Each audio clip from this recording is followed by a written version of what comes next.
Hey everyone, this is Derrick Broze, former mayoral candidate and founder of the Conscious Resistance Network. I'm going to be sharing this video on all of my platforms and channels. This is really for anybody who maybe hasn't fully grasped the situation that's happening now that we're almost 2 weeks since I have been rejected from the Houston mayoral ballot. We're going to talk all about that in this short video. I want to let you guys know derrickbroze.com, which is the site for my campaign and just my general personal site. It's going to remain with the issues for my mayoral campaign until November 7th. After that, it will be transformed. But yeah, just stay tuned there if you want updates on all the work I'm doing related to Houston for the next couple months. Now, for those who don't know, I was blocked from the ballot, and a couple of days before the deadline, which was Monday, August 21st, I decided to announce this, and I actually put together a letter of support. I got several of the the mayoral candidates, including Mr. Hujami, council member and mayoral candidate Robert Gallegos, Gilbert Garcia, former council member and current mayoral candidate Jack Christie, former council member Sue Lovell, and mayoral candidate Robin Williams, who's also a police officer and a Marine veteran.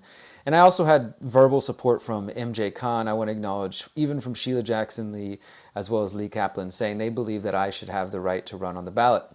And I made this situation public because behind the scenes, my team and I, we had been working on this since about July 26th. I was rejected from the ballot about 2 days after I signed up. So behind the scenes, we were doing all kinds of work that we could do, and trying to show the city that we had support of the people and the other candidates. I also went on Fox 26 locally and talked about it.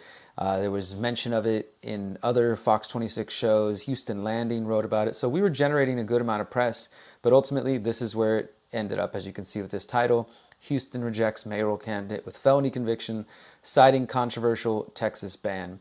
And they do their own version of this article. I will include this below. But what I want to get to is to show you guys this kind of statement I put out. And just for those who don't know, and then I'll go into the specifics for those who are maybe listening from outside of Houston and Texas, or even within the city, who just don't understand what the law is when it relates to felons. So as I just kind of went over, I have been working with the other candidates. We got Houston Landing to write about it. Here, I'll open up those articles. As you saw here, the Houston Chronicle wrote about it at the end. Here's Houston Landing. They mentioned my name, that I was basically waiting to find out if my nonviolent felony drug conviction would keep me on the ballot. And as they said, it's frustrating. I've changed my life. I turned things around. To have something like this come back to haunt me, it's exhausting. Here's another one. We got Fox 26. And I'm showing you all this just to show you, like, we were doing everything we can. Houston mayoral candidate once on the ballot despite felony conviction nearly 20 years ago. And you can see there they interviewed me. So myself and my team, we did not just sit around and kind of do nothing. Like, we were working on this. I was working on this day and night trying to get some traction, from getting media coverage, getting the other candidates to support me. And we had hundreds of people from all over the world, really, within Houston and outside of Houston, sending emails, sending phone calls to the mayor's office, to the city attorney's office, telling them that they wanted me to be on the ballot, that they wanted to be able to vote for me. And in the end, they decided not to go through with it. And I do want to say I'm proud of the campaign we ran as a mayoral candidate. It was 6 months from January till basically August 21st. And I was in dozens of forums and events. I was on Channel 2. I was interviewed by Fox 26. Unfortunately, they didn't air that interview because of this whole situation. I was on Fox 26 again talking about the felony situation. And as I just showed you, several other news outlets reported on me. I was interviewed by Houston Landing. And overall, we also received 2 endorsements: the Harris County Libertarian Party, the Texas Libertarian Party Mises Caucus. Talked to so many people, got my message out there, and I'm just grateful for everybody who supported us and who helped us get this far. And this is not the end, though. This is really what I want to share. Besides showing you guys the law, the next stages of this campaign, we're now calling my campaign the Movement to Empower Houstonians.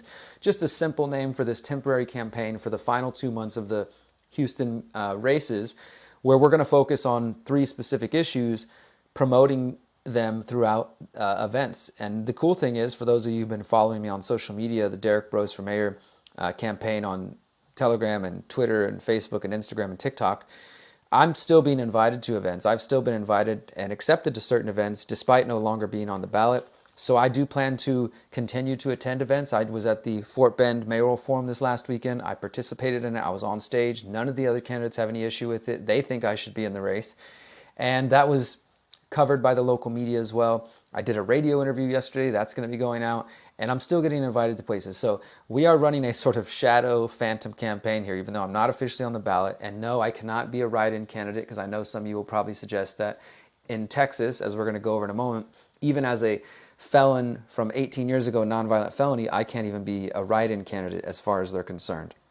So I'm grateful to everybody who's been supporting us, but now we are switching to the movement to empower Houstonians. And for the next 2 months and I think a week, we will be continuing to attend events. I'm going to an event tonight. I'm going to events this weekend.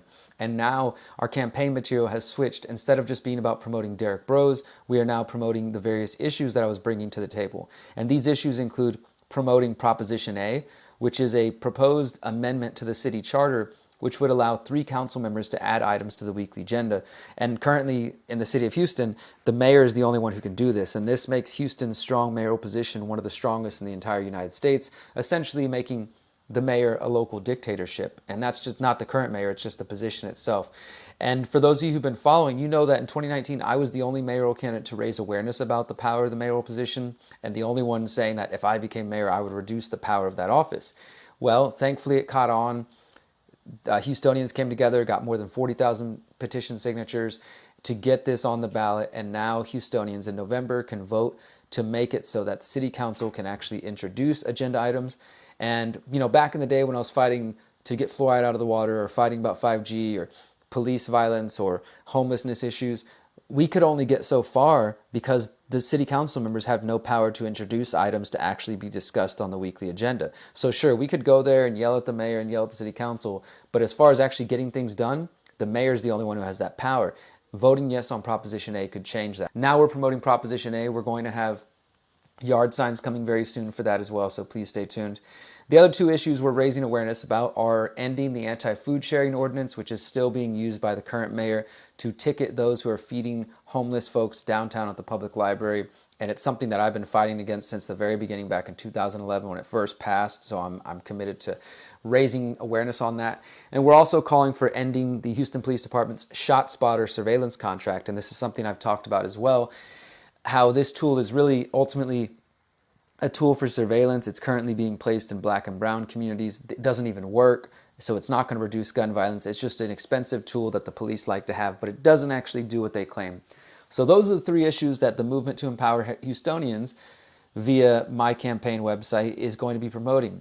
Voting yes on Proposition A, ending the anti-food sharing ordinance, and ending the ShotSpotter contract. We now have new campaign material that we're taking to all the events and we're handing out, and we're telling people, hey, ask your favorite mayoral candidate, where do they stand on these issues? And we're going to be putting out like a report card soon showing you where the candidates stand on these issues, specifically where they stand on Proposition A. Because as far as I'm concerned, if a candidate doesn't want you to have the right to have a voice, to give this council the power to introduce new items, then they probably don't deserve your vote. And the final thing I want to say is here's a piece I wrote a couple days ago called Texas Election Law is Designed to Disenfranchise Former Felons. And this is where I'll get a little bit more into the specifics about what exactly happened, like what the law is that's preventing me from running. Yes, it is technically that the Texas Election Code is vague and it doesn't make it clear if I can run as a felon. And the mayor's office is using that vagueness and that ambiguity to prevent me from running. Specifically, they're using a 2019 legal opinion from currently indicted Republican Texas Attorney General Ken Paxton, who literally at this moment is facing an impeachment trial and facing felony charges. And he put out a legal opinion in 2019 that he says claims the courts, do not allow felons to get the right to run for office again. You get your right to vote once you complete everything, but not your right to run for office. And the process to get that alleged right is very, very difficult. And the thing is, though, I ran in 2019, as many of you know. So here's where we'll get into the details. What changed? Why was I allowed to run for mayor in 2019, but not in 2023? Texas election code regarding felons is confusing, as I said. This is what it officially states. You must not have been, quote, finally convicted of a felony from which the person has not been pardoned. That's clear. Pardon comes from the governor. Or otherwise released from the resulting disabilities. And it's this phrase, resulting disabilities, which has caused much confusion in the last few years. So some, including myself, have interpreted this to mean that once you finish your sentence and parole and you don't owe any more money to the state of Texas, you are released from resulting disabilities. And for example, in 2018, a felon filed to run for Austin City Council, and after the people spoke out, the city clerk there approved his ballot application and he was allowed to run. He did not win, but he was allowed to run, and he believed that he was relieved of these resulting disabilities by completing his sentence. As I mentioned, I ran in 2019 under the same premise. That same year, there was a woman, Cynthia Bailey, who ran in the District B City Council race. She had a previous felony conviction for theft. She actually made the runoff, but the third place candidate filed a lawsuit against her, and it dragged on for more than a year. And ultimately, a judge decided that she could stay on the ballot, but they did not rule specifically on the language of the election code or her legitimacy as a candidate. They just said, hey, she's on the ballot. The people of Houston can decide if they want a felon in office or not. Then after that, it became more of an issue. 2021, you have Texas Representative Jarvis Johnson introduces a bill to clarify the language. He was trying to remove the reference to pardon and just say, once you finish your time, you can get your rights back. But that bill died right away. It didn't go anywhere. But another bill did get introduced, and it actually passed. It was by Representative Ryan Gillian, and that one actually added a single line to Texas election code, which says that, quote, a person who has been convicted of a felony shall include in the application proof that the person is eligible for public office. Unfortunately, it didn't say what proof is, and it didn't clarify the resulting disabilities phrase. So if anything, it just made things more confusing. But it's this sentence about proof, which the city of Houston added to the requirements to run for office in 2023, and as well as they put a sentence stating, quote, release from or successful completion of probation or parole does not make a convicted felon eligible for place on the ballot or able to hold elected office. But again, that second line there saying, hey, just because you finished this doesn't mean you're qualified, that's not in the law. That's not in the election code.